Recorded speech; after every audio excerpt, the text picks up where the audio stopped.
सकाळी जंगलातल्या कोंबड्याची बाग ऐकून आम्हाला जाग आली. डोंगराच्या कडा तांबूस मयूरपंखी कोवळ्या रंगाने उजळून निघाल्या होत्या. अत्यंत मनोहर दृश्य होतं ते.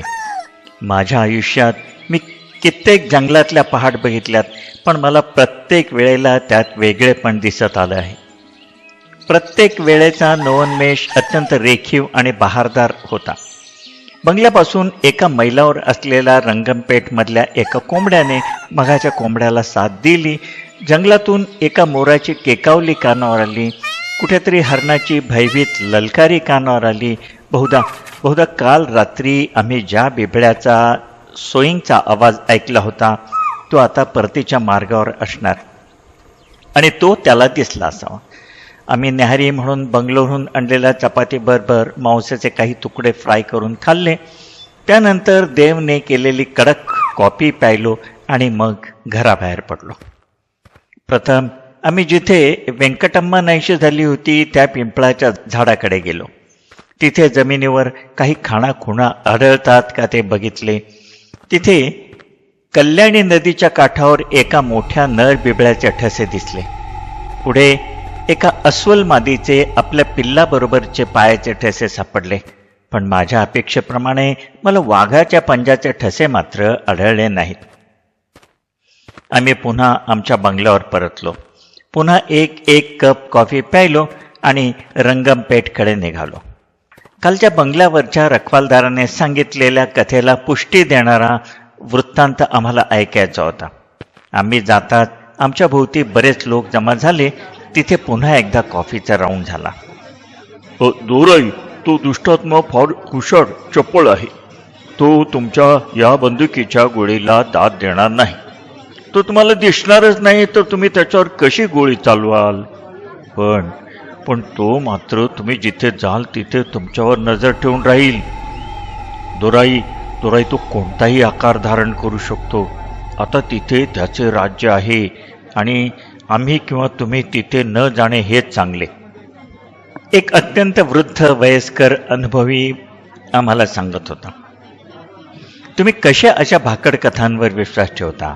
निदान इतके अनुभव घेतलेले, इतके पावसाळे बघितलेले तुम्ही तरी असे बोलता कामा नये. ते काही पिशाच्य वगैरे नाही. तो नरभक्षक झालेला एखादा वाघ किंवा बिबळ्या असावा, मी त्याला सांगितलं. पण त्याला ते पटेना. दोराई, तुम्ही मला नरभक्षकाबद्दल सांगूच नका. मी तरुण असताना मला एका नरभक्षकाशी सामना करावा लागला होता. तो माझ्यावर असा समोरून चालून आला. त्यावेळी माझ्याकडे कुऱ्हाड होती. मी सर्व शक्तीनिशी त्याच्या दोन्ही डोळ्याच्या बरोबर मध्ये मारले. तो घाबरला आणि त्याला पळता भय थोडे झाले. सो म्हातारा ख्या करीत म्हणाला. बहुधा त्याच्या डोळ्यासमोर तो प्रसंग उभा राहिला असावा. मान्य आहे, तुम्ही अनुभवी शिकारी आहात. तुम्ही असंख्य शिकारी केल्यात. पण मला सांगा, तुम्ही कधी असा वाघ बघितलाय जो आपल्या पायाच्या खुणा सुद्धा ठेवत नाही, कुठे रक्ताचा डागही दिसत नाही, त्याच्या बळीचा कुठे मागमूसही लागत नाही? सांगा. खरे होते. नरभक्षक रात्री आपली शिकार साधतात, पण याने आपले 5ही बळी दिवसा ढवळ्या स्वच्छ सूर्यप्रकाशात मिळवले होते, जेव्हा इतर मांसभक्षी जनावरे आराम करीत असतात. हे जरा मला सुद्धा अचंब्यात पाडणारे होते.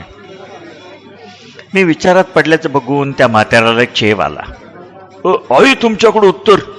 माझ्या ऐका दोराई, तुम्ही त्याला त्रास देऊ नका. तो तुम्हाला खाऊन टाकेल आणि या तुमच्या साथीदाराला पण खाऊन टाकेल. त्यापेक्षा आल्या वाटेने घरी जा. तुम्ही त्याला डिवचले तर तो अजून आम्हाला त्रास देईल. म्हातारा कुत्सिक हसला आणि तोंडातल्या पानाची पिंक त्याने शेजारच्या भिंतीवर टाकली. तिथे उभे असलेल्या सर्व लोकांनी मान हलवून त्याला अनुमोदन दिले. बंगल्यावर परतताना मी आणि देव आम्ही एकमेकांशी चकार शब्द बोललो नाही. पण माझ्या मनात विचारचक्र चालू होते.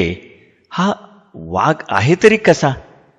हे खरं आहे की तो काहीच निशाणी सोडत नाही, पण त्यामागे काहीतरी तार्किक स्पष्टीकरण असणारच. 5ही बळी अगदी अनियमित काळात गेले होते, तेही दुपारनंतर. त्यावेळी कोणीही साक्षीदार नव्हता. कोटंडा रेड्डीचे नाहीसे होण्यात काहीतरी मनात काहीतरी अंदाज होता. पण बैलगाडीवाला, गाढवाबरोबर असलेला व्यापारी, बांबू कापणारा तो कामगार, ती स्त्री व्यंकटम्मा एकटेच तर होते. त्या व्यापाऱ्याबरोबर त्याची गाढवे होती, पण ती काही वृत्तांत सांगू शकत नव्हती. आणि दुसऱ्या दिवशी ती शांतपणे एकत्रित चरताना आढळली. एखाद्या वाघाच्या किंवा बिबळ्याच्या दर्शनाने खरं तर ती घाबरून उधळली पाहिजे होती. वाट फुटेल तिकडे पळत जायला पाहिजे होती. ही बाब मला जरा खटकली, मला जरा चमत्कारिकच वाटली. बंगल्यावर आल्यावर आम्ही दोघांनी जेवण केले. वरांड्यात सिगरेट उडीत निवांत बसलेलो असताना देवने मला विचारले, जॉक काय असावे रे हे प्रकरण? तो गेली 28 वर्षे मला जॉक या नावानेच हाक मारतो. अरे देव, भूत बीत काही मी मानत नाही हे तुला माहिती आहे. हे नक्की एखाद्या वाघाचे किंवा बिबळ्याचे काम आहे. दुसरं कोणी असूच शकत नाही. हत्ती किंवा बायसन इथे नाहीतच. इथे अस्वल आहेत, पण ती अत्यंत अजागळ असतात. ते काहीतरी माग सोडतातच. हा नक्कीच एखादा वाघ किंवा बिबळ्या असणार. मला एक सांग, तुझी बायको तुला 10 दिवस इथे माझ्याबरोबर राहू देईल? मला हे सगळे प्रकरण क्लिष्ट आणि अस्वस्थ करून टाकणारे वाटते आहे, आणि ते मला सोडवायचे आहे. मला इथे राहायचे आहे. तू राहशील? देवचा खोकला या सगळ्या प्रकरणात मागे पडला होता. तो आता पूर्ण बरा झाला होता.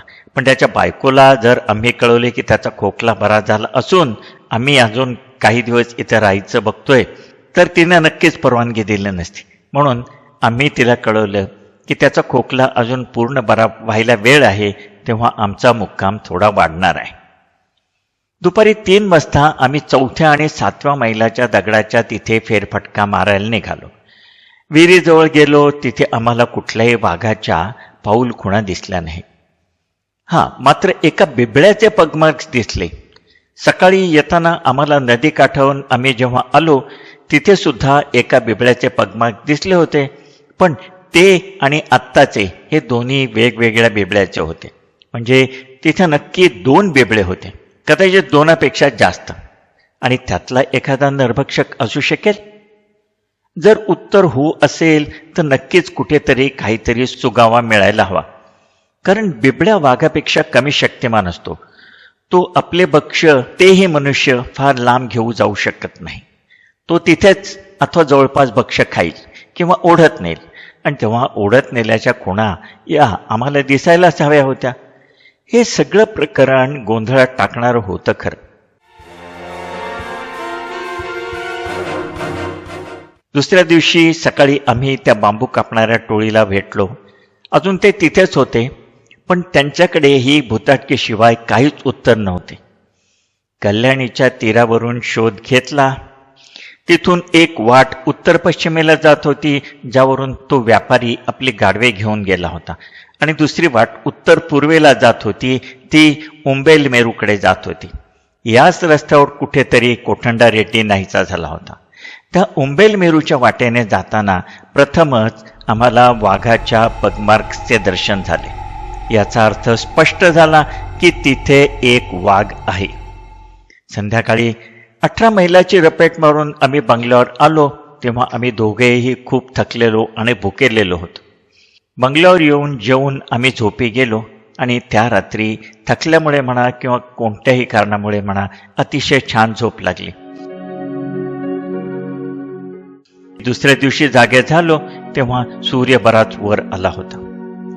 तिसऱ्या दिवशी बांबू कापणाऱ्यापैकी एकाने आम्हाला थोडी आशादायी बातमी दिली आणि या दुष्ट आत्म्याच्या अस्तित्वाची आम्हाला किंचित चाहूल लागली. ते ज्या कंत्राटदाराकडे काम करीत होते त्याचे त्या भागात आलेले काम संपले. त्याला उंबेल मेरूच्या भागाकडे एक बांबू कापायचे काम मिळाले होते. तो सगळा भाग बांबूच्या बेटांनी व्यापला होता. फॉरेस्ट डिपार्टमेंट या अशा बांबूच्या बेटांना कूप म्हणतात. हे कूप विकले जातात. तो विकत घेणारा कोणाला तरी ते बांबू कापायचे काम सोपवतो आणि मग ते लॉरीमध्ये किंवा बैलगाडीमध्ये भरून त्याच्या गोडाऊनमध्ये पोचवायचे त्यांचे काम असते. तिथे गेल्यावर पहिल्याच दुपारी एक कामगार काम करीत असताना त्याला खडका मागून एका वाघाचे कान आणि डोके दिसले. तो त्याच्याचकडे आशाळभूतपणे बघत होता. घाबरून तो कामगार पळत सुटला. ते ऐकून बाकीच्या कामगारांना रात्री तिथे झोपायचे भय वाटू लागले आणि त्यांनी कंत्राटदाराला सांगितले की ते रात्री तिथे थांबणार नाहीत, पण रोज संध्याकाळी तिथून 12 मैलवर असलेल्या रंगमपेठला चालत जातील आणि दुसऱ्या दिवशी 12 मैलाचे अंतर पार करून चालत येतील. ही कल्पना काही कंत्राटदाराला आवडली नाही. जायला 2.5 तास आणि यायला 2.5 तास असे रोज 5 तास त्याच्या कामाचे वाया जाणार होते. तेवढे काम कमी होणार होते, तेवढे पैसे कमी मिळणार होते. हे असे चालणार नाही असे त्याने कामगारांना सांगितले. कामगार काम सोडायला तयार झाले, पण अशा परिस्थितीत ते तिथे काम करायला तयार नव्हते. तसे त्यांनी अतिशय निक्षून सांगितले. त्या कंत्राटदाराने त्यांच्या कामाचे पैसे कमी करण्याची धमकी दिली. त्यावर कामगार पगार तेवढाच हवा या मागणीवर हटून बसले, नाहीतर काम करणार नाही अशी वर धमकी दिली. अर्थात कंत्राटदार त्यांच्यावरच अवलंबून होता. नाईलाजाने वाघाला शिव्या शाप देत त्याने त्यांच्या मागण्या मान्य केल्या. त्याच दिवशी संध्याकाळी परतताना नागपाटलाच्या फॉरेस्ट बंगल्यावरून त्यांची वाट पुढे जात होती. कंत्राटदारासकट सर्व माझ्याकडे आले आणि त्यांनी सर्व हकीकत सांगून माझी मदत मागितली. गंमत अशी की त्याच्या दुसऱ्याच दिवशी वाघाने आपला इंगा दाखवला. दुपारी जेवणाची वेळ झाली. मुकादमाने शिट्टी वाजवून जेवणाची वेळ झाल्याचे सर्वांना सांगितले. सगळेजण आपापले काम सोडून चिंचेच्या झाडाखाली आपापले जेवण घेऊन बसले. त्यांचे जेवण झाले. तिथल्या नाल्यात हात धुवून पाणी पिऊन ते विड्या पान तंबाखू खात बसले. काही जण डुलक्या घेत होते.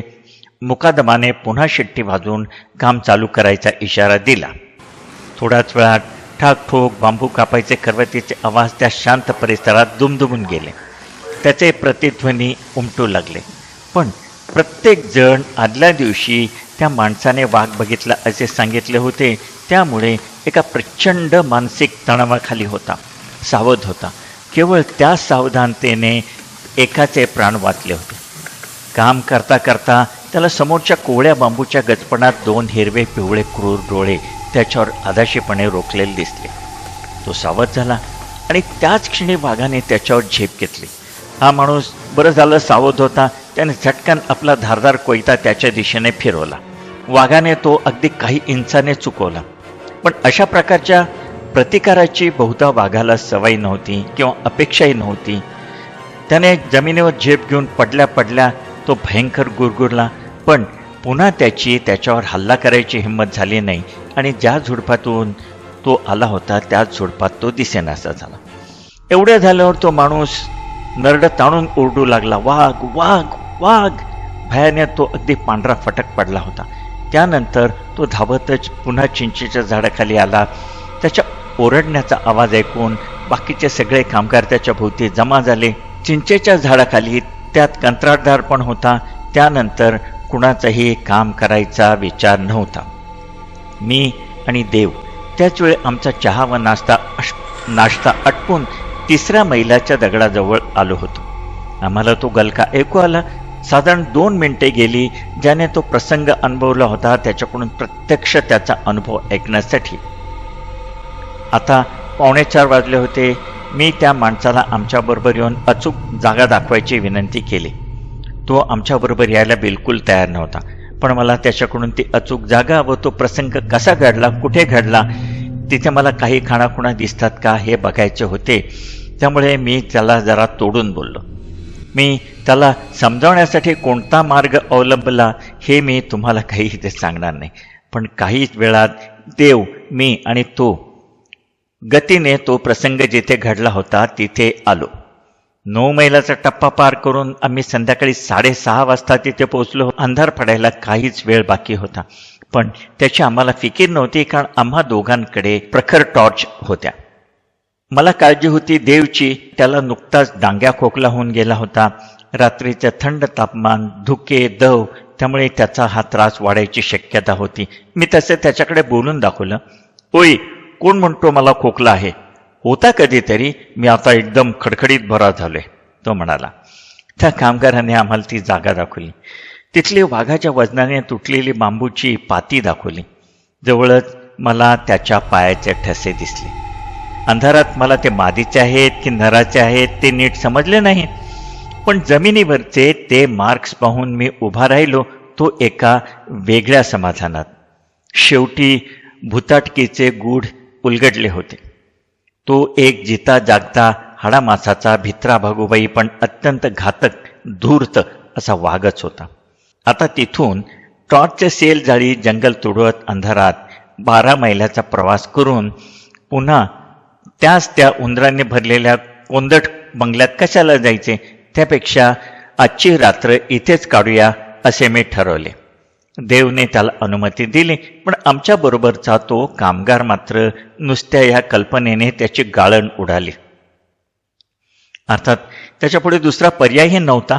एकटा तो काही इतकं 12 मैलाचं अंधारात अंतर तुडवून जाऊ शकत नव्हता. आम्ही नदीच्या किनाऱ्याकडे गेलो. तिथे एक मोठे वडाचे झाड होते. त्याच्या शेजारी अजून एक दुसरं झाड होतं. दोघांच्या दाट पारंब्या जमिनीपर्यंत लोंबत होत्या. आम्ही तिथेच रात्रभर त्या पारंब्यात लपून बसायचं ठरवलं. मी जंगलाकडे तोंड करून बसलो. देव माझ्या पाठीला पाठ लावून नदीकडे तोंड करून बसला. मी माझ्या रायफलला जोडणारी टॉर्च आणली होती, पण देवने दुर्दैवाने ती आणली नव्हती. आम्ही त्या कामगाराकडे बॅटरी दिली आणि गरज पडली तर ही दाखवायची असं त्याला सांगितलं. तो देवच्या बाजूलाच बसला. देवकडे .12 बोरची शॉटगन होती. दोन्ही बाजू सोडल्या तर आम्ही पूर्णपणे वाघाला दिसणार होतो. आता सगळीकडे अंधार होता. वाघ पाण्यातून आला तर आवाज होणार होता, पण जंगलातून आला तर जोपर्यंत त्याच्यावर विजेरीचा प्रकाश पडत नाही तोपर्यंत तो काही आम्हाला दिसणार नव्हता. आम्हाला आता फक्त आमच्या कानावर विसंबून राहावे लागणार होते. पूर्ण अंधार झाला. पक्ष्यांचे आवाज बंद झाले. फक्त लांबून एका घुबडाचा आवाज येत होता.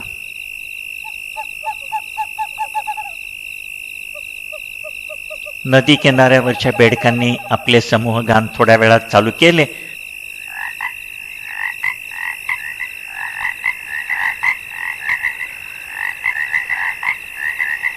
पण ते जोपर्यंत कानावर पडत होते तोपर्यंत आम्ही सुद्धा अस्वस्थ होतो.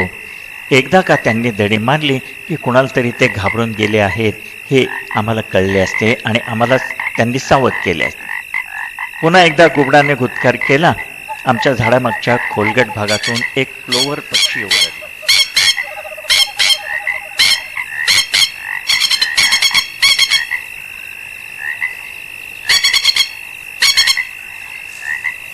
त्याला काहीतरी दिसले होते. काय असावे बरे? तेवढ्यात मला देव आणि लाकूड तोड्या थोडे ताट झालेले जाणवले. ज्याने त्या फ्लोवर पक्षाला घाबरवले होते ते जे काही होते ते आता आमच्याकडेच येत होते. पण त्याला यायला वेळ लागणार होता. 5 मिनिटं, कदाचित 10 मिनिटं. माझ्या समोरच्या जंगलातून एक छोटा प्राणी सरसरत गेला. एखादे मुंगूस असेल किंवा एखादा साप असण्याची सुद्धा शक्यता होती. तो बहुधा आता जमीन उकरत असावा, कारण तसा आवाज तिकडून येऊ लागला. तो अचानक थांबला. सर्वत्र शांतता पसरली. फ्लोवर पक्षी ओरडल्यापासून 5 मिनिटे होऊन गेली होती. त्याला नक्कीच जाणवले असणार की कुणीतरी तिथे येत आहे. तोच देवने कोपऱ्याने मला पाठीवर ढोसले. मी माझी मान वळवली. चमकणाऱ्या पाण्याच्या पार्श्वभूमीवर एक काळी आकृती आमच्या दिशेने येताना मला दिसली. थोडी पुढे आल्यावर ती पुन्हा जमिनीशी एकरूप झाली व दिसेनाशी झाली. माझी खात्री झाली की तो वाघच असणार, तोही नरभक्षक. या मिट्ट अंधारात त्याने आमच्यावर हल्ला केला तर? अंदाजाने मी त्या आकाराच्या अंधारात वेध घेतला आणि टॉर्चचे बटन दाबले. समोर एक ओंगळवाणी आकृती स्पष्ट झाली. हिरवट काळसर डोळे प्रकाशशलाकेतून आरपार माझ्याकडे बघत होते. त्या डोळ्यातून प्रकाश परावर्तित होत होता. त्यात भीती होती, कावा होता आणि ती ओंगळवाणी आकृती होती एका तरसाची. शरीर निमुळते, डोके प्रमाणापेक्षा मोठे, कान ताट. आम्ही शांत बसलो. धक्का बसल्यासारखे ते आवाज करू लागले, लंगडत पळू लागले. त्याच्या मानेवरचे केस ताट उभे राहिले होते. ते तिथून दिसेनासे झाले, पण ते तिथेच राहून आमच्या भोवतीने गोल गोल फिरू लागले आणि विचित्र आवाज करू लागले. ठराविक कोणात गेल्यावर त्याला आमचा वास आला, माणसाचा वास. त्याचा आवाज बदलला आणि तो वेगळ्या पद्धतीने आम्हाला तिथून घालवायचा प्रयत्न करू लागला. आम्हाला त्याच्या आवाजाचा वीट येईपर्यंत चित्कार करत गोल गोल फिरत तिथे तसेच राहिले तर मग आम्हाला बंगल्यावर जाऊन थोडी झोप घेण्याखेरीज दुसरा पर्याय नव्हता. पळ रे, नको त्रास देऊस. देवने त्याला हुसकायचा प्रयत्न केला. लाकूड तोड्याने त्याचेच अनुकरण केले. मी जवळचा एक धोंडा घेतला व त्याच्या दिशेने भिरकावला. तसा त्याने जास्त गोंगाट करायला सुरुवात केली. त्याला गोळी घ्यायला जोराई, लाकूड तोड्याने वैतागून म्हटले. पण ते एक गरीब तरस होते. मला त्याला मारायची इच्छा नव्हती. आता पुन्हा एकदा ते पूर्णपणे आमच्या समोर आले, नदीच्या पाण्याच्या पार्श्वभूमीवर. आणि त्याच क्षणी पलीकडून वाघाची गर्जना आमच्या कानावर पडली.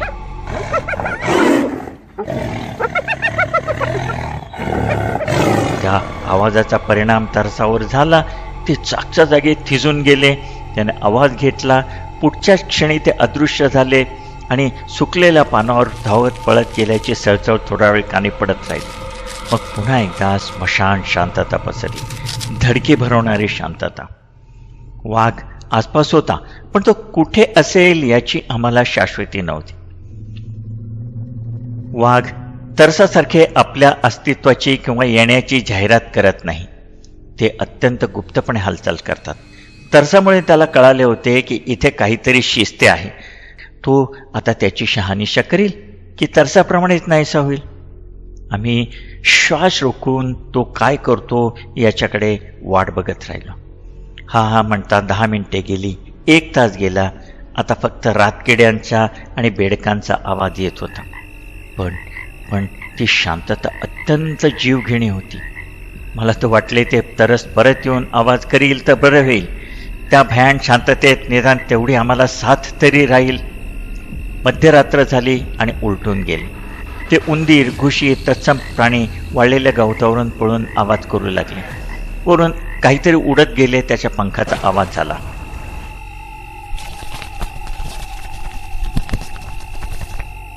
ते घुबड आता आम्हाला साथ द्यायला आम्ही जिथे होतो त्या झाडावर येऊन बसले होते. मात्र त्याची नजर जमिनीवरून पालापाचोळ्यात फिरणाऱ्या उंदीर, घुशी, ससे यांच्यावर होती. आता काही क्षणातच तो एखाद्या पाणी पिण्यासाठी उघड्यावर येणाऱ्या प्राण्यावर झडप घालणार होता. तसेच झाले. काही क्षणात एका सशाचा आक्रोश आमच्या कानावर पडला. घुबडाने आपले कार्य साधले होते. पुढच्या क्षणी थाड थाड असा आवाज झाला. त्याची चोच त्याच्या कवटीत घुसली होती. नंतर काहीच आवाज झाला नाही. ससा वेदनेच्या पलीकडे गेला होता. काळ जात होता. थंडी वाढत होती. दव पण पडू लागले. त्याचा टप टप आवाज घुमू लागला. आता पण आम्हाला तोडून आमचे रक्त पिणारे डास गायब झाले होते. छोट्या छोट्या प्राण्यांची खुसफुस थांबली होती. माझ्या पाठीला पाठ टेकून बसलेल्या लाकूड तोड्या एकदम क्रुश होता. तो थंडीने कापू लागला. त्याचे दात एकमेकावर आपटत होते. शेवटी पहाट उगवली. आम्ही उभे राहिलो. आळोखे पिळोखे दिले. शरीर थोडे स्ट्रेच केले. पाय आपटले आणि नाक पाडायच्या बंगल्याकडे आमचा 12 मैलाची रपेट आम्ही सुरू केली. तिथे सगळे लाकूड तोडे आणि कंत्राटदार आमच्या समोर आले. साहेब, काय झाले? वाघ दिसला? मी आमच्याबरोबर असलेल्या लाकूड तोड्याला रात्री काय झाले त्याचा वृत्तांत त्यांना सांगायला सांगितला. चहा पिऊन मी झोपी गेलो.